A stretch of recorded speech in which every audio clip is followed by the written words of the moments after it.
Hello and welcome to the Blessings in the Streets podcast. I am your host, Joseph B. Roberts, and in studio with me today, I have a very special guest. When I tell you, you are in for a treat, that is beyond words for me to say because this individual right now, she is the picture of courage, strength, resiliency. She has defied all the odds that are out there, and she is knocking down one wall after another after another. She has taken time out of her busy schedule to just share with you just a piece of that journey and what it's been like. This phenomenal woman of God, this wonderful wife, mother, grandmother. She's just doing all kind of great things, just putting her mark on the world. Many of you may recognize her off of various social media platforms, but I'm telling you, you're going to get to know her at a very different level. And I'm proud to say, of all of the accolades and all of the titles that I can reference, and there's so many, the one that I'm most proud of to reference her about is that she is a friend.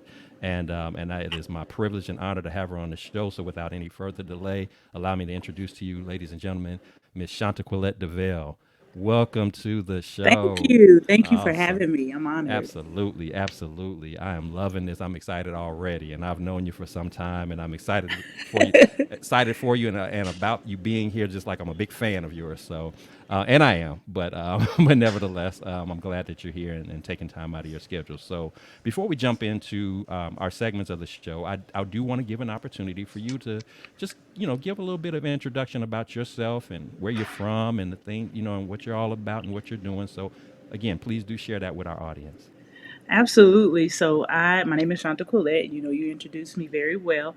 I'm located here in Dallas, Texas, but I grew up in Denver, Colorado, where I spent about 22 years, 21 years of my life. Graduated from high school. My parents were from Texas, moved to Denver. Uh, when they were 18 and 21, I believe. They followed my grandmother there.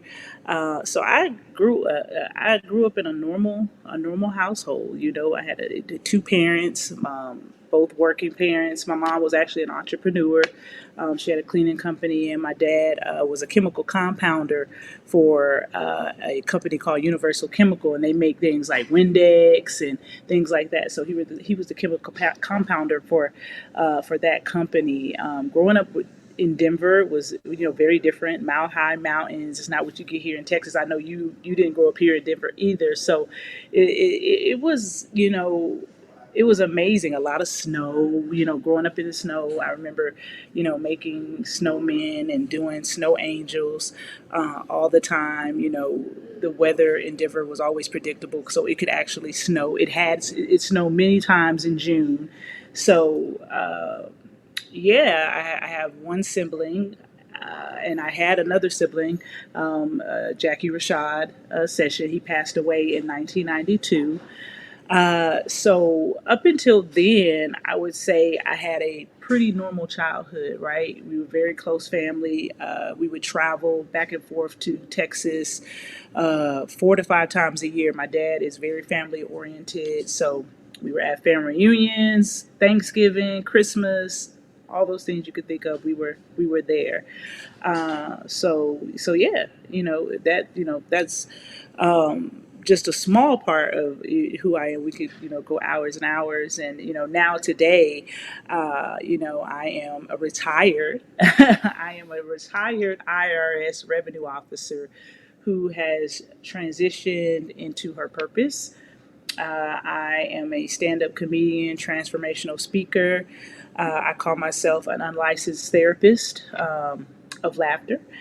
Transformational speaker, entrepreneur. I have several companies. I have a consumer goods company called Girl Be Natural that provides wellness products for women, and then I also have a nonprofit called Pink Peppermint Project that also empowers women who have metastatic breast cancer and also their caregivers to motivate, inspire, nurture, and transform.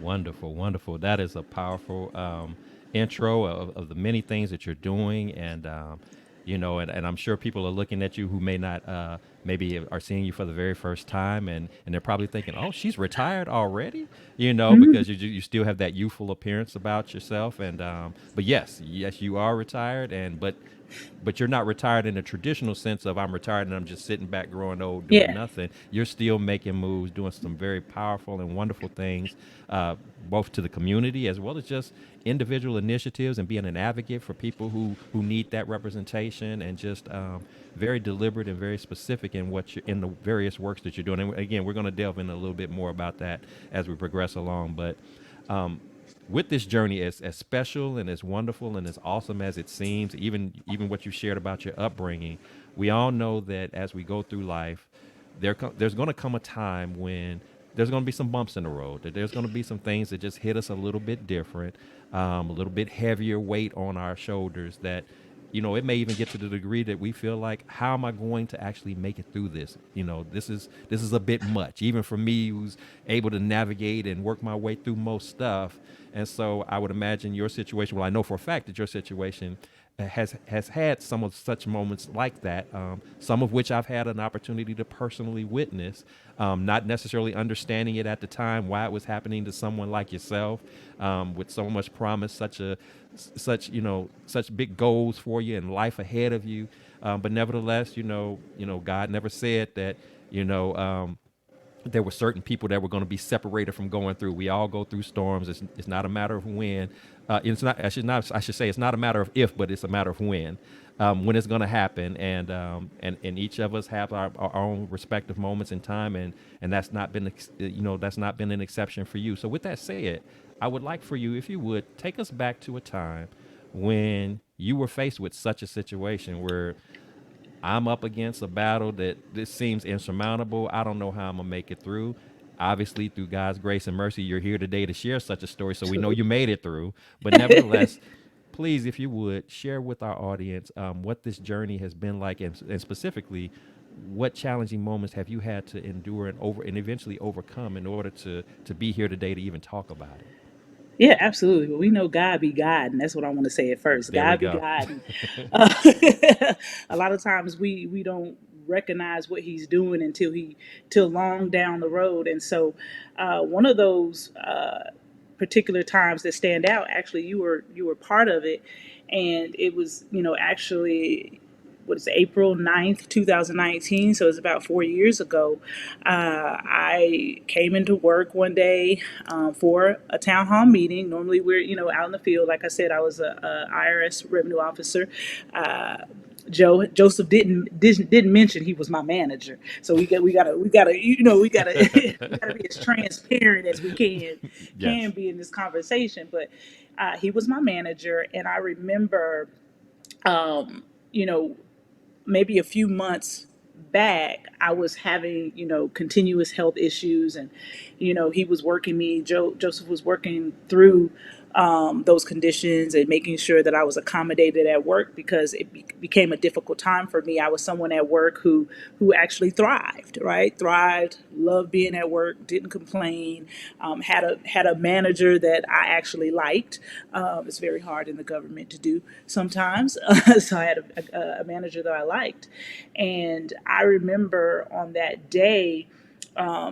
Not because what had happened, but what stood out the most. I remember leaving home, kissing my husband, planning my week, and being excited to get to work to tell Joseph this news about, hey, I'm better, and now I can get back to work. I don't have to stress out. Everything is back in order. God has fixed it, and I was just happy to be thriving. And we were just laughing and joking as we always do. And 5 minutes later, I find myself standing at my desk, confused. I remember being dizzy. I remember a sudden headache coming on, being dizzy, not knowing what was going on, not being able to communicate, and collapsing on the floor. And I remember waking up and Joseph was standing over me, very confused, but also somewhat alert, still like, what's going on? Like, did he come over here and knock me out? I don't know what's happening. But And I don't mean to interrupt you real quick, but just to give some perspective to the story. I mean, I want our listeners to understand you had just left out of my office. We had been yeah, talking that morning. Yeah. And like I said, you were sharing your news, and of course we're doing our normal laughing and talking with each other. You're getting back to work. You're getting ready to do your thing, and as you just stated, you found yourself on the floor. And I recall, when that moment happened, there was a yell, and it wasn't you. It was actually a worker that was sort of diagonal from you that yelled out. And I initially thought it was her that had fallen or something that Yeah. happened to her. Right, right, And so I right. remember immediately jumping up and running over there. And then to my surprise, I see that it's you actually laying on the floor and not her. And she was just, just alarmed because she was scared, of course, seeing, what had happened and not knowing what to do. And of course, everybody is rushing around and trying to figure out. Some, of course, trying to figure out what's going on to be of help. Some are just trying to figure out what's going on to be nosy, however you want to call it. But nevertheless, there you It's are the lying on the government. floor in sort of a dazed, like you said, a dazed look, a cold sweat, if you will. And we're just literally just trying to get something out of you comprehension wise so that I know who I can contact. Particularly, I'm knowing, thinking, of course, your husband right away as to who to reach out to, as well as medical attention, because, even more important than letting your husband know is making sure you get the medical attention right away as soon as possible, because clearly there was something wrong that needed to be tended to right away. So go ahead and proceed with your story. I just wanted to add Yeah, that element yeah, to it. yeah. It. So I remember seeing you, and I don't recall everyone else, but I remember, nurses being there talking to me, and it's very vague from there. But I do remember. I remember seeing my husband when I got in the hospital, but I don't recall who he. I recall, well, he tells me that I didn't know who he was, and I couldn't tell him who I was. I couldn't tell him what my name was, which was very scary for him. What I had been told is that I had had a stroke, and the next 2 years for me were tumultuous because when you leave your house, and for me, I left my house expecting to come back to my house the same way, and that's not what happened. The whole trajectory of my life changed within 5 minutes. The week we had planned was gone. Everything that I was planning to do, me thriving back at work, coming to work the next day, that didn't happen. I did not return back to work after that day. And when you work so hard to get to a certain place in your life and it's just taken from you overnight, it's hard to fathom. It's very hard to fathom. You're like, God, what is you doing now? Like you said I was well. Now, what's going on? And immediately the first thing you do is you start giving that credit to the enemy. And Yeah. that's what I started doing. Like, I want to, I like my good government job. I worked hard. I've gone to school. What's going to come after this? I find myself on a walker. I'm on a walker walking when I was just, like I said, literally walking in my red suit and my natural thick curls the day before. So it was hard. And having to face, the biggest thing is having to face your own mortality, seeing, being able to grasp that, and knowing, just not that, 9 months before that I had just had a heart attack. So it's like, God, what are you telling me? Like, is my time up? And that's really what my thoughts were. Is my time up? You And if you know, would just real quick, tell the people, like, what is the dynamics of your family? That you mentioned that you're married, but yeah. how many I'm children do you yeah. have? So we have a blended family of seven, but at that time we had two children in the home and one at college. So I didn't, nobody understood what was going on. Like I said, I kissed my kids goodbye as they went to school, and then they come home, and mom is different. Mom is not the same mom. Now she has become dependent on us, and they also have to face my mortality too. Does this mean that my mom is not going to see me graduate? Does this mean my mom is not going to be able to see me get married? All the good things that they have in store for their own life, is my Is mommy going to be able to see that? And those are my thoughts. Those are the same thoughts that transpired for me. Is, was I going to be able to live to see all these things? And it's a very scary thing. And a lot of times people say, "Oh, don't question God. You're not supposed to question God." But Jesus did. Yes. Jesus was the first. Why hast thou forsaken me? And that's exactly like God. Like, I've done everything that you've asked me to, but in realization, I hadn't. I wasn't listening, and so in that moment, God pulled me up by my lapels, and I started to listen, and He started to rebuild and Hmm. restore and rejuvenate things that I didn't understand before, like empathy. I thought I did. I'm helping all these women in this amazing organization that I created, but I didn't have a sense of self. I did not have a sense of what true pain, what I thought that I had endured wasn't wasn't true pain. And so I be, I became in this I was in this place of isolation and confusion. And I was depressed. I was severely depressed. I was in denial of being depressed. I was in denial of my own condition. So much that I almost would say I pretended to be well so the doctors would just let me go. Hmm. And I found myself back at home falling and being confused, and everybody could see it. Everybody could see it. And I think it's interesting that you say that because I know while you were out of work, um, part of the process of you being away was that you had to periodically check in to say, here's the latest update, here's the You're latest right, update. right. And I remember in conversations that we would have, you would give the impression that, yeah, I still have some struggles here and there, but I'm doing better. But Yeah, then every time you sought out a clearance letter from your doctor, the doctor was always coming back with, no, she's not doing better. She needs to stay sitting down a little bit longer, or she needs to go through this particular, rehab or treatment or whatever a little bit longer. And it constantly, no matter, as you stated, no matter how you were trying to fight to get back, it was like there was this resistance by way of the doctor. But again, not understanding how this is all building and not knowing the direction of it all, we didn't understand it then. But right. and again, you can go ahead and continue the story. But I think that I was glad that you mentioned that because that was it just immediately clicked to me. Like, yeah, I remember that. And it's like one minute you're thinking, okay, she's probably going to be back next week, and then no, this is going to be at least another 2 months. And Right, right, and as you stated at the beginning, it's like this was a 2 year process that never ended in you actually coming back. right. So go ahead and go ahead and continue with your story. But I Yeah, just yeah, was. yeah. It was. I was basically chasing something that was never meant for me. Hmm. Is what I realized.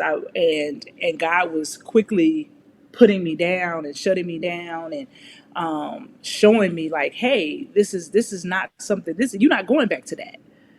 Hmm. That's the whole issue. You're not going back to that. And even my husband, I was crying because I was like, I like my job. For most people, we talk about different things about work, and everybody has their cons, but it wasn't like I hated my job. So it wasn't like, okay, well, good, I don't gotta go, I don't have to go back to work, right? Good. It wasn't that. It was like I was truly doing something that I like to do, and wanted to see myself elevate in that area of my life. And the thing is that we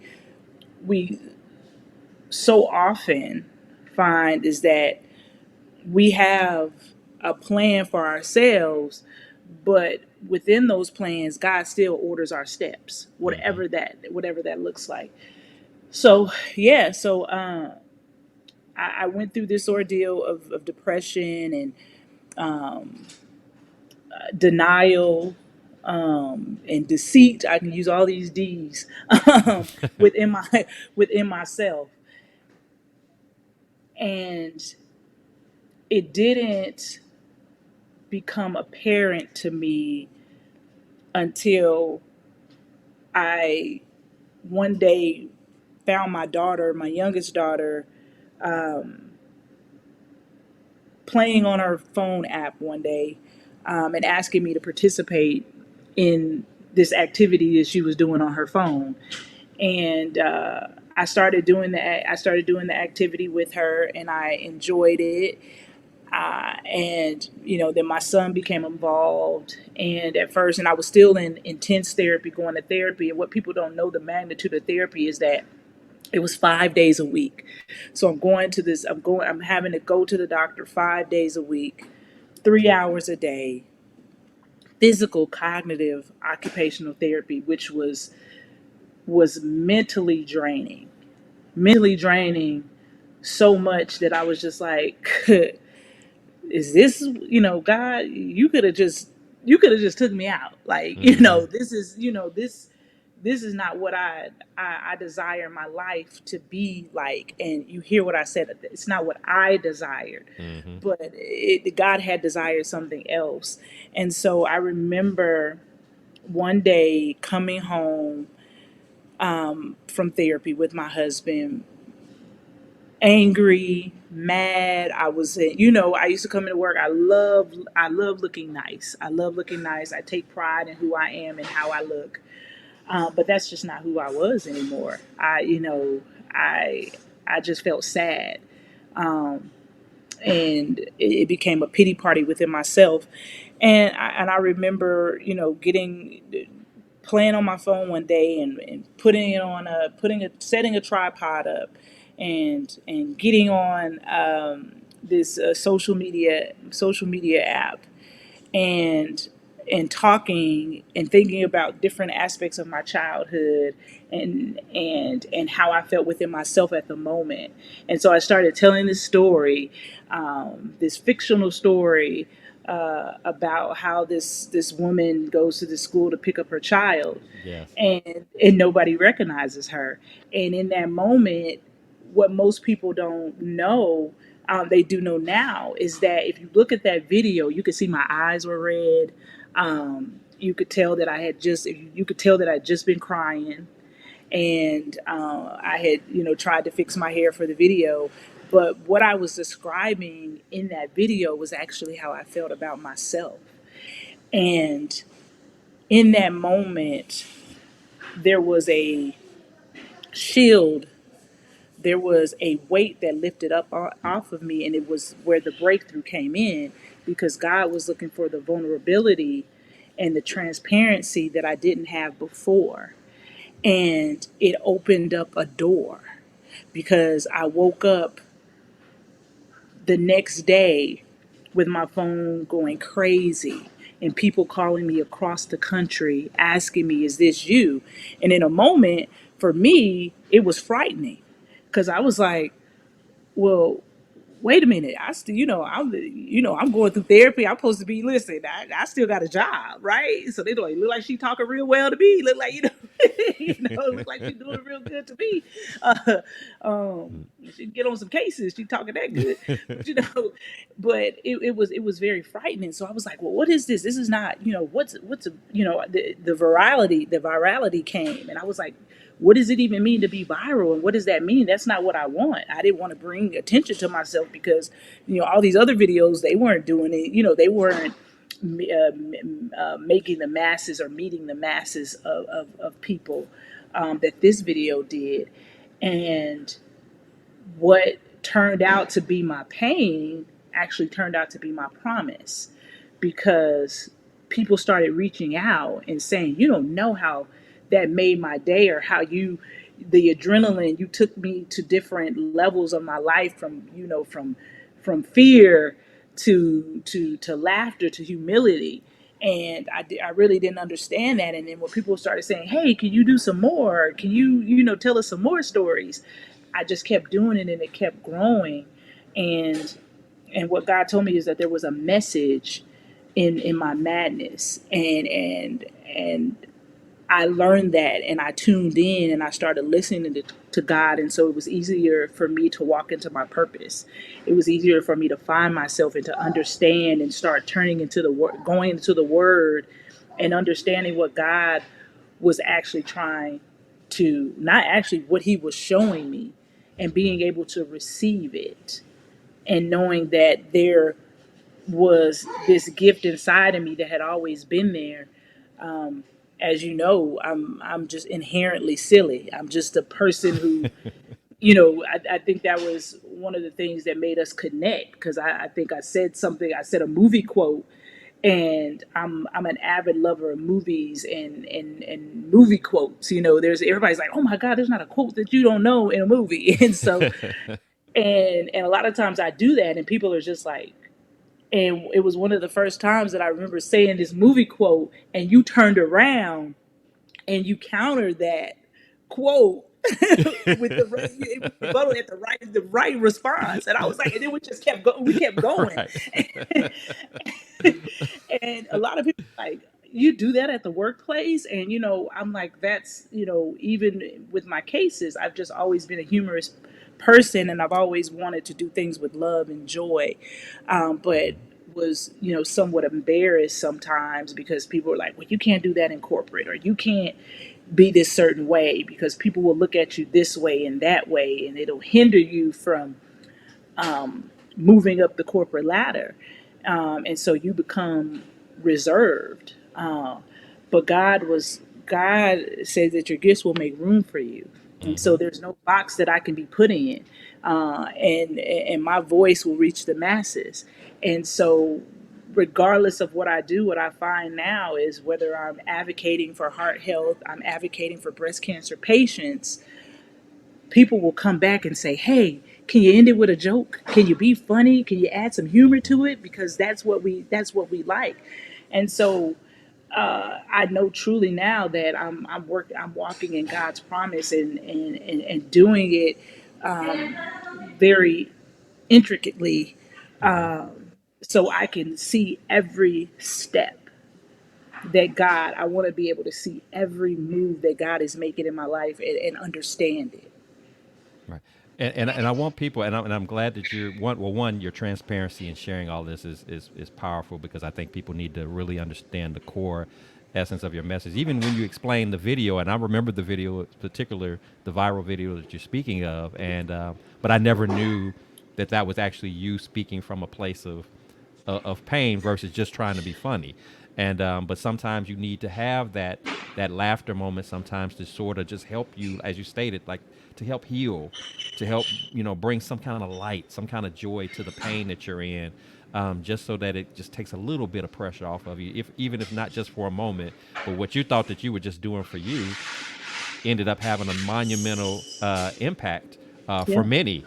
Thus the term viral, and of course you did downplay it a little bit in terms of I did my video and people liked it. I mean, for people who haven't seen you on social media, I want people to understand you're looking at someone who, as she stated, started off with my daughter being on a social media app and want me to participate in a video with her. If you have any familiarity with social media platforms, whether you're talking about TikTok, Facebook, Instagram, or whatever, this woman's face that you're looking at is all over it. And we're talking about not a little bit.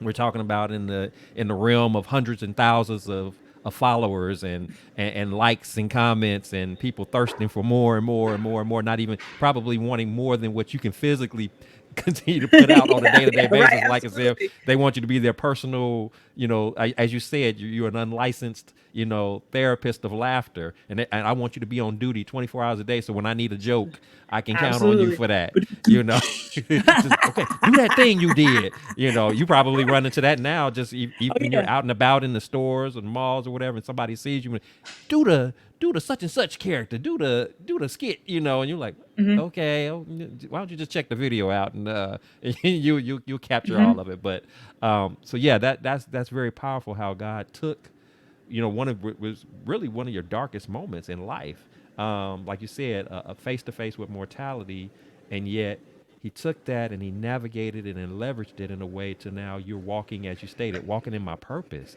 And that's how God moves sometimes when we're not getting it, we're not understanding it, he has to allow something drastic to take place to sort of sits us down, or as you stated, grabbing us by the lapels and saying, "Look here now, I've been trying to talk to you. I've been trying to be nice about it." you know, sometimes he has to kind of shake you up a little bit. He has to kind Yeah, of rattle you a absolutely. little bit to get you to get focused and pay attention to what he's trying to show you and what he's trying to share with you. And so he has his own unique ways of doing it with everybody. And it was this way that he chose to do it with you. But even in the health issues, you have been allowed to use your platform to promote, things like, taking better care of yourself in terms of the heart, in terms of, I've seen videos where you talked about, regular checkups and things of that nature, not waiting until something happens before you start modifying. And even some of your own personal, health journeys that you've been on. You've been very open and vocal about, your weight loss journey and and just I mean literally just showing people, I mean, down to the let me show you what I look like without literally physically coming completely out of your clothes. I mean, Yeah. but nevertheless just being transparent. And I think that's Right. powerful when you can do that, and you can do it with comfort and boldness and not being ashamed, but just saying, hey, this is who I am, this is what I am, but this is what I'm doing to be better, to be a better me, to love on me a little bit better. And that's when we start getting into that conversation about that self-care and that loving of self, not just physically, but just emotionally and mentally and even spiritually loving you. Because God had, if He didn't intend for you to be around, He would have allowed that heart attack or that stroke to just to do what you Absolutely. talked about. I would just let it take you out to Yeah. the point to where you're either in the grave or you're Right. so broke down to where you're just dependent for the rest of your life on everybody else to navigate you through. So, but He chose not to do that. He let it get so far, but He said, okay, now that I got your attention, but God, let God do His thing, and He just continues to open up one door after Yeah. another for you. So Yeah. it's just a powerful testimony, a powerful story that you have going on here, and again, all glory to God for that. I mean, Amen. it's just phenomenal to watch. I mean, so it's just a wonderful thing. That's just really, I could just keep going on saying that same thing, but you had to be there to see it. To see, I can still even right now see you still on that floor, but now here you are standing bold and tall and in the bright lights and doing big things and changing lives and impacting. It's just phenomenal the works that you're doing and how God is using you accordingly. So, with that said, I'm curious to know, as we talk about, and you've kind of delved into this a little bit about your healing, but I am interested in knowing just healing in general. What do you like to lean into, or process wise, routine wise, when you find yourself faced with challenges and adversities? What is sort of your process that you like to utilize that kind of helps you stay locked in and focused without it consuming you and overwhelming you, but nevertheless being able to deal with it and work through it? What do you like to do, and what's working for you in that regard? Yeah, sometimes that process looks different every day. Hmm. But I always like to start with gratitude. I first want to, always start with gratitude and be grateful for the things that are present in front of me at the moment, and not focus on what I don't have. Hmm. I also always lean into prayer. I lean into the word, and I find myself, trying to be as quiet as I can so I can hear what God is telling me in the moment. And then I focus on the bigger picture and looking at accountability in whatever that adversity is. So a lot of times I'll get my journal that I have right here, my beat up journal, and I will say what worked out well for me that day and what didn't work well for me today, and why do I feel that way, and what will I do to repair it, what will I do to fix it, what tools will I put in place to make sure what made me feel down today doesn't affect tomorrow, because I'm always focused on the next day. Yeah, this happened, but how can we make it better? So those, and it's just consistency with that. I Hmm. can even, some days I decide to write affirmations. I will write affirmations and basically manifest what, or affirm what I want in that day. So it's all about positive talk. I believe that our superpower is our mindset, and our mindset controls every aspect of our life. Energy is important. Energy is important, and if you take in bad energy, it can it will succumb. You will succumb to it, right? Hmm. So yeah. So it's just a process, and that looks different every day. But it's just meditating, being quiet, and learning from my mistakes. Absolutely, absolutely. I do want to pivot real quick. I'm thinking back earlier in the conversation. You talked Uh-huh. about how, when you were going through your health, journey, and and found yourself face to face with mortality, if you will, the impact that it had on your family, because now you were, where they were normally being dependent upon you, now you were now having to be dependent to them. That they're now having to be the caretakers, and so Right. just as that was impactful for them, a big switch. What, and I don't know if you all have talked about this before, or if you can just talk about it just from your own standpoint of observation's sake. Right. What has their response been, seeing the big turnaround from you were almost 1 foot in the ground, so to speak, to this whole new redevelopment, recreation, reform, this new mom, this new wife, and this new world that has Right. now opened up. How has that transition been for the family to now see this element that they hadn't previously seen even before the illnesses kicked in? Yeah. I will always be mom. So they always see me as mom. I don't think I get any special brownie points. Hmm. But I know that they are extremely proud of me, and they're always excited to hear, the new opportunities that come our way. I know the thing is that what most people don't realize is that when you are immediately put into a caregiving position, it can be more detrimental to the caregiver than it is the actual Hmm. patient, because you are actually pushed into something that you didn't ask for and something that you necessarily don't know how to do. And so there's a blurred line that is put in between you as a mother and as a caregiver, as a wife, as a wife, and my husband now having to take care of me.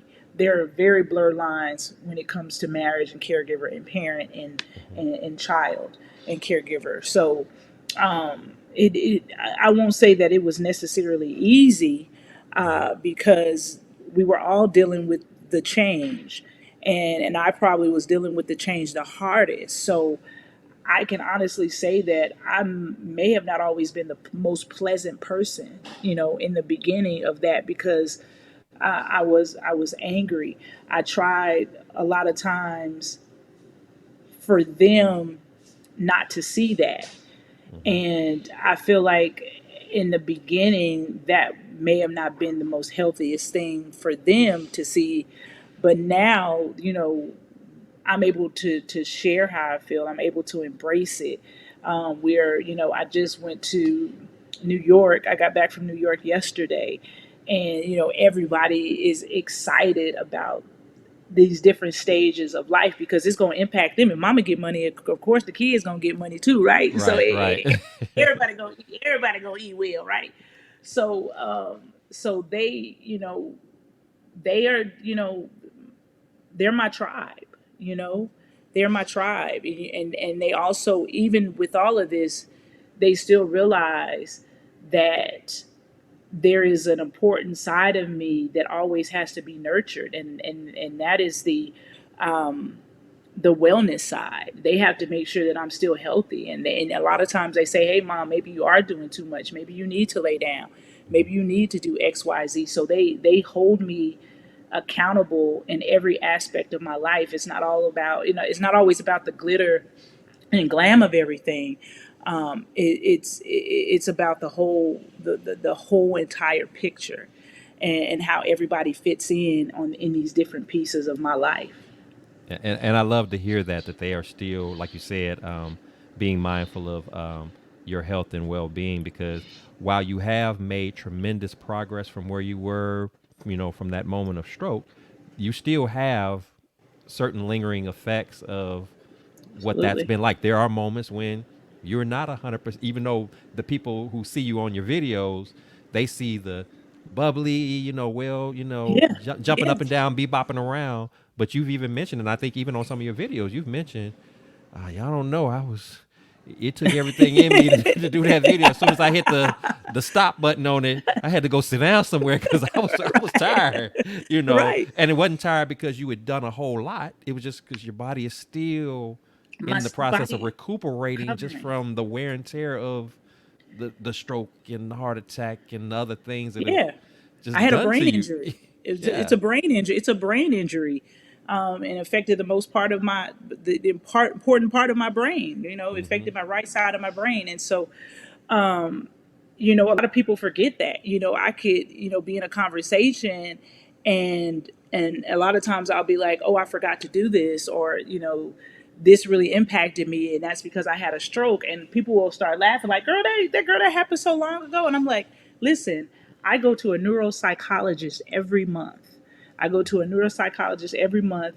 I just, within the 4 years, just started being able to go to a doctor every 3 months versus once a month. I was going to up until February 2022. I was going to my neurologist every single month. That's 3 years, every Hmm. single month, and that's not with a cardiologist. That doesn't include the cardiologist. That doesn't include my PCP, my rheumatologist. It doesn't include all of that. And so a lot of people are on the outside looking in, and so I try to be as transparent as I am. I protect my peace by all means, and even doing more to limit my accessibility, because Hmm. I know energy is so important, and my peace is so important, and I know how easily it can be derailed by just small events, right? Hmm. So that's what I want people to know when they do see me, is that this is a real person. This is a real person, no matter how fabulous it looks on the outside. I'm not going to be that social media influencer. Like I said, I tell you a joke, but I ain't gonna tell you no lie. I'm going. You know, Hmm. I'm pretty transparent. So if I'm feeling down, or I want people to really understand me, not in an aspect where they know everything about me, but no, like I say, I'm still an everyday person. No matter how many nice cars I drive, $1 million I make, how big my house is, I'm still a human being. Hmm. And at one point in all of our lives, it's going to go away permanently, right? Right. Right. So I don't want that to be the focus of my life. I want people to know me for my humility, my generosity, my resilience, my voice. You know, Hmm. not those things that I can't take with me. Yes, yes. And I'm glad that because you actually answered something I was going to ask you about, striking that balance between this new life of yours, and home, and you made mention about setting boundaries, whether it's setting boundaries for self and just setting boundaries for other people. And I Right. think that's really important because, like you said, I mean, yeah, I mean, let's not downplay. I mean, you're kind of famous right now, and And you you and you is. you know No, you famous, I mean, I you say kind it of up there a is. bit, you autograph signing now and things like that. And so, but it can be like you said, being conscious of your health, being conscious Right. of the fact that I still have a spouse, I still have children, and knowing that you might be doing more traveling than you're normally used to. You're involved in more Yeah. things that you're normally used to. It's not the traditional, say, back a few years ago where I clock in at this time, I clock out at that time, and I'm home. That's not Can't necessarily the nobody do no same. more traveling than that. Listen, we was on the road. You traveling, you going from city to city, state to state. You're in this interview, that interview, doing all of these things, and so being able to strike that balance and not neglecting one over the other is important. And it's clear that you're taking steps to make sure that is in place. And then, of course, you have your tribe around you, your family, that's also kind of holding you accountable in that regard. So I'm loving that, and glad to hear that, Yeah. because what you don't want to have happen in the spirit of all of this gift and purpose coming out of you, that you overdo yourself in one particular area or another, and then you burn out. Because like we talk Right. about all the time, I can't pour from an empty cup. Right. You can have all the wonderful gifts and everything inside of you, but if you're untapped, if you're on E, then what do you Or have to it can give? overflow. Or it can Yeah, overflow. It could just be pouring and pouring and pouring, and you can't control it. you can't control it. So yeah, absolutely, absolutely. So I want to ask you this: if you had the opportunity to speak to the younger Chantaquillette, or somebody who was like the younger Chantaquillette, not necessarily knowing what her purpose is, she's educated, she was focused on a career, had a good job and everything, enjoyed the job, but not really understanding what my purpose was, because there is a difference between a career and a calling. And right now, you're operating in your calling, and Yeah. so what would you say would be your words of wisdom, your words of advice to somebody who might be struggling right now and trying to figure out how to navigate or transition from that career to calling and understanding their purpose, or anything else that you might have to offer that just focuses on how to deal with adversity in general? What would be those Right. words of wisdom that you would offer? From from a spiritual perspective, I would say there's this quote that I always say is, and I made this quote up myself. Hmm. It stops snatching the pen while God is writing, Mm. because so often we we do a lot of things out of self. It's not what we're called to do. A lot of times we look at other people's anointing, and we try to piggyback off our anointing, and when it doesn't work out, we don't understand. God is writing, and I remember myself like, well, I don't like the font, you God. I don't like cursive. I want bold print. I want exclamation. Why you put all these commas in here, God? I don't want these commas. You know. So it's those things. Is that trust the process. Trust the process. Don't give up. I could have given up. I could have given up, but there was always a piece of me that said kept going, keep going, keep going, keep going. And that's what I tell everyone. That's what I tell my children. Keep going. You know, Hmm. don't change. Listen, if you have a goal, stick to it. Change the plan, but don't change the goal. Just rewrite. Get you out a new book and do it just that way. But don't ever change. Stick with the goal. We're all on a destination. And no matter, I always put it in the perspective of a car. You're driving, and sometimes you may come to a detour. Sometimes you may have to yield a few times. You might even have a few passengers that get in that you don't like, and you have to drop them off along the way. You may have some passengers that you do like, and you still may have to drop them off along the way. But be aware of the enemy, because he always will be on Mm. the passenger side, and at any time, if you look the wrong way, he gonna be driving. You don't want that to happen. I love that. I love that. That's a good words of wisdom, a good approach to kind of embrace. And I love your quote.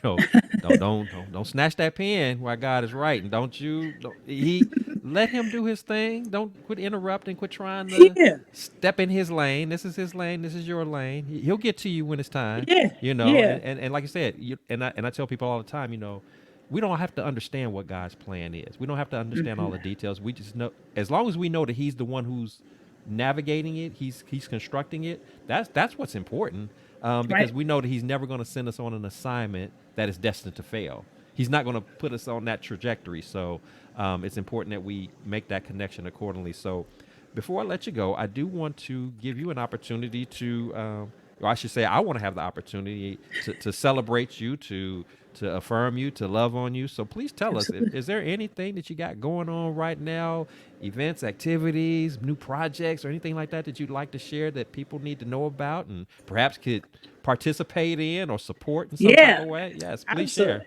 Absolutely. And as you may know, you may haven't seen my social media in the past 2 days. I had the amazing experience to be in the energy around Oprah Winfrey. Oprah Winfrey flew me out, y'all. She flew me out, and Wow. people say, and that's the young folks' words, but I love to say it. I love how they say "flued out." Flew it Um, out. Carissa, city girl, but. And these amazing opportunities keep happening, and so the most recent opportunity is that's coming into fruition is, I'm part of the diverse representation comedy showcase that's happening in LA next week. If you are available to fly down to to California to support me on August 9th at 8 o'clock. I will be at the Hollywood Improv. I will be at the Improv, y'all. I'll be at the Hollywood Improv. And I just ask for, all your encouragements. If you can't be there in person, just your prayers, that and cover me, that this, I know God is only putting me in position, and it's a conduit to other things that God is preparing me for. So these comedy shows and everything that I'm doing, I just ask for your prayers, because we do know that there's a lot of distractions on the way, and the enemy is always set up to destroy. And so I just ask that you keep me covered in that. But I would love to see anybody who would love to come down to California. If you can't do American Airlines or Delta, there's always Spirit and Frontier. And if you don't mind, you can hop on a Greyhound. It gets you there too. But I'm just grateful for all the things. So just keep me in heavy prayer, and just keep supporting what I'm doing. I couldn't do it without any of the people like yourself, or the people who watch me every day, who tune in to see Hey Shanta Q, do her thing in other elements of my life. Yeah. Cool. That is awesome. And then, like you said, that whole experience with Oprah, because I remember you shared. I remember you first time you shared the story of meeting Oprah at an Yeah. event, and she said something. And for those who don't know, tell them, what did she say to you then, Yeah. and then match that with your most recent experience in meeting with her. So it was Godsidence, not coincidence. It was Godsidence that I ended up on a red carpet with Oprah Winfrey.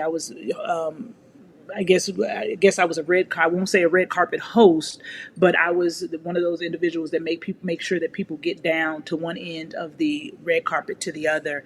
And so I was directed to make sure that Miss Winfrey went and conducted her interview with Entertainment Tonight. And so I went over to her, and she was actually in the middle of an interview talking. And as she was wrapping up the interview, I had told her publicist who was on her side, I said, we need to make sure that Miss Winfrey gets down to Entertainment Tonight. She has about 2 minutes to get down, and that's the only interview that she should conduct at this time. And the publicist looked at me and she said, "Oh, okay, thank you. What is your name?" And I said, "Shanta Quillette." And Oprah turned around so swiftly and said, "Shanta Quillette, oh my, that name should be in bright lights." And I wasn't able to say anything because we were told that we could not say nothing to Miss Winfrey. So I just looked and basically just nodded my head and did not really know what to say. And in hindsight now, yesterday, when the picture was taken, which I didn't know someone was taking that picture, they took that picture, and I reminded her of the conversation that we had. And my daughter, as my witness, was standing there, and she said, "I do remember that." She said, "I do remember that." And I said, "And now I see these bright lights, these two Hmm. bright lights," and did not know anybody at all was taking a picture. Our phones were off. And when I saw the picture and I saw her embracing me and I saw those two bright lights, I immediately just went into tears, because I'm like, God, you are so amazing. You don't know what someone is speaking over you at that time. And we at that moment probably never I never thought that I want to show you this, if you don't mind, if I Yeah, can go ahead. show you. Absolutely. This is what I did, and I don't show everybody all my vision, but this is what I did on December 31st, 2022. And every vision board that I have has her picture on it. And it's it just shows you the power. It shows you the power of God. And so I want everybody, it's never to brag, it's never to boast, it's just to show. And God tells us in the Bible, let the people know what I did for you, so they'll know, Hmm. so they'll come to me as well. And that's my message, is I want to show you how good God is, if you believe in him and if you trust him, no matter what, no matter how bad it's getting, if you trust him, right? Just a mustard seed, that's all you need. Absolutely. Absolutely. That is powerful. One final question. Uh-huh. And that is, I'm sure, and I've always been curious myself. People Mhm. probably want to know you have a very unique name. How did Chantaquillette come into existence? It, So this name is going to be, it's already in Bright Lights and it's going to continue to yeah, be in Bright Lights for some time to come. But, and I don't know if people even ask you, but I'm just curious since I have you on the yeah, show, how did that name come about? It's a very beautiful name, obviously, and I don't know yeah. any other Chantaquillettes in the entire world. I don't know of any but you. Well, But please do I am the share. only one. I am the only one. The FBI let me know that when I did my clearance that I did my TSA. It comes back like the next day. Global entry got it the next day. Because there's no other person in the world named Shanta Quillette. Well, it's a very bittersweet story.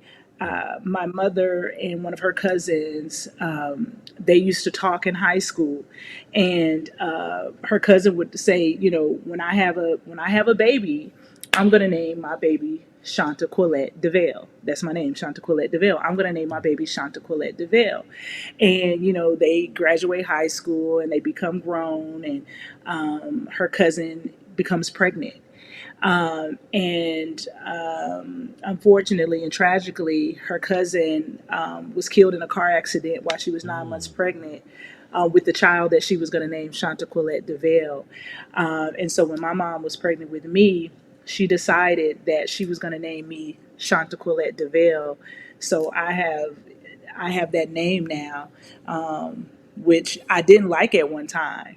I didn't like it at one time, and was really interested. And my mom's like, "Did you tell that story? Did you tell that story about Oprah?"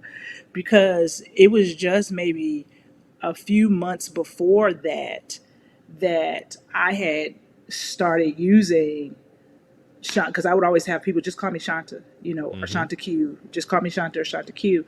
And just a few months before that, my mom said, it really hurts my feelings that you don't like your name.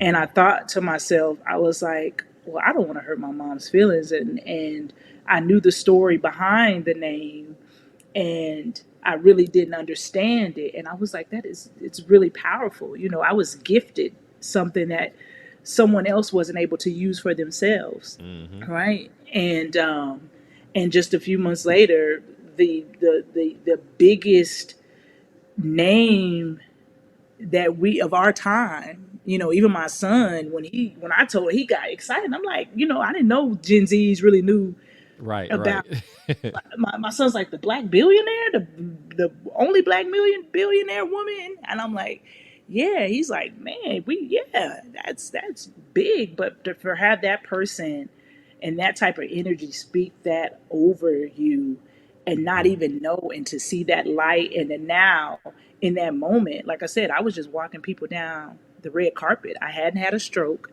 I hadn't had a heart attack. None of those things had occurred. I was a revenue officer ready to take your money and take your stuff if you didn't get your life right. mm, mm, mm. Wow, wow. So it's like you said, from walking people down the red carpet to walking yourself down the red The carpet. red carpet. There you go. Oh, that There is you go. powerful right there. Listen. Boy, Let me you need to write put that that on your down. board. Wait. You need to put a red carpet on your board.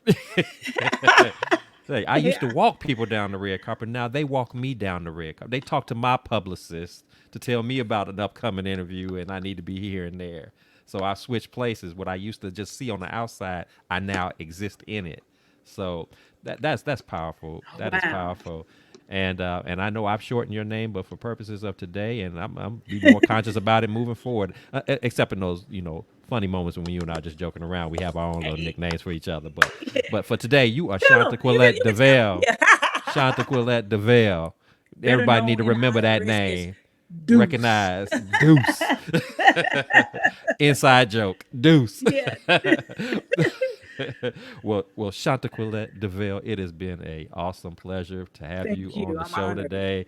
I never imagined that we would be in this capacity doing this because podcasting is not something that even years ago that I envisioned Right. as part of my plan, and yet here I am, and here I am interviewing you, and so Who would have known? who would have known? But The God, same person but that was God. actually helping me through it, who walked me to my first interview. Yeah, yeah. That is true. I forgot about that. Yeah, absolutely.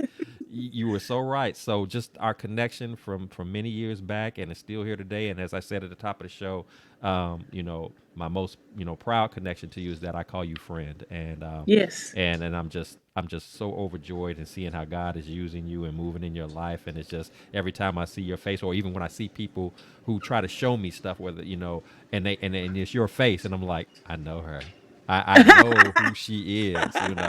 Yeah, she is phenomenal. She's all that. And she's doing great and wonderful things, and just a generous and a big heart, person. So, with that said, thank you for being on the show. And if for Thank those of you. you who have been watching, if you've enjoyed this content, you've enjoyed the show, please subscribe, please like, please share, please comment. Because here is the Blessings in the Streets podcast. We're all about empowering, encouraging, and uplifting people with our stories, with our journeys. And so I hope you've been blessed. I know I have in hearing Shanta Colette's story today. So with that said, remember at the Blessings in the Streets podcast, this is a place where your story is your glory, where your relationships are relevant, and where your journey is your joy. I am your host, Joseph B. Roberts. And until next time, God bless, take care, and continue to tune in for more exciting and interesting and empowering stories. Goodbye.